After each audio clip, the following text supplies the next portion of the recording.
Hi అండి. ఈరోజు women's day సందర్భంగా నేను స్వీట్ తయారు చేశాను. గ్రేప్స్ హల్వా చేశానండి. చాలా టేస్టీగా ఉంది. 1/2 కిలో గ్రేప్స్ తీసుకుని శుభ్రంగా కడిగి మిక్సీ జార్లో వేసుకుని జ్యూస్లా చేసుకుందాము. కొంచెం వాటర్ పోసుకుని జ్యూస్లా చేసుకుందాము.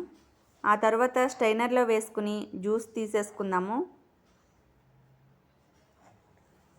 అగోండి అలా తీసేసుకోవాలి. 1 కప్పు ఈ గ్రేప్స్ జ్యూస్కి 1 కప్పు షుగర్ వేసుకోవాలి. స్టవ్ ఆన్ చేసుకుని కడాయి పెట్టుకుని 1 కప్పు షుగర్, కొంచెం వెల్తుగా 1 కప్కి వాటర్ వేసుకుని షుగర్ సిరప్ తయారు చేసుకుందాము. 1 కప్పు గ్రేప్స్ జ్యూస్కి 1 కప్పు కార్న్ఫ్లోర్ వేసుకుని వేరే గిన్నెలో కలుపుకుందాము. కార్న్ఫ్లోర్ అంతా గడ్డలు కట్టకుండా స్మూత్గా కలిపేసుకోవాలి. పాకం సిద్ధం తయారు చేసుకుందాము. పాకం సన్నని తీగ పాకం వస్తే సరిపోతుంది.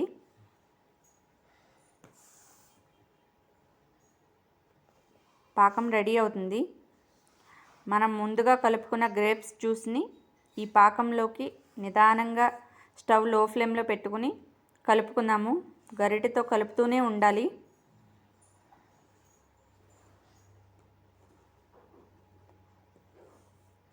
హై ఫ్లేమ్లో పెట్టకూడదు, గడ్డలు గడ్డలు కట్టేస్తుంది. కలుపుతూనే ఉండాలి. ఇదిగోండి దగ్గర పడుతుంది. కొంచెం కొంచెం నెయ్యి వేసుకుంటా కలుపుకోవాలి. మనం 1/2 కప్పు నెయ్యి పడుతుంది. డ్రై ఫ్రూట్స్, ఇలాచీ పౌడర్, మరలా నెయ్యి కూడా వేస్తున్నాను నేను.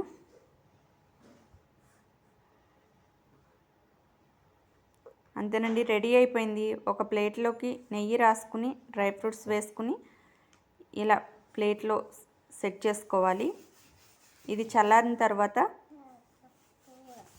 మరొక ప్లేట్లోకి టర్న్ చేసుకుని ముక్కలుగా కట్ చేసుకోవాలి. అంతేనండి, ఎంతో రుచికరమైన women's day special sweet grapes halwa చాలా టేస్టీగా ఉంది. మా వీడియోకి లైక్ చేసి, షేర్ చేసి, సబ్స్క్రైబ్ చేయండి. వీడియో చూసిన వారు లైక్ చేయండి. బాయ్ అండి.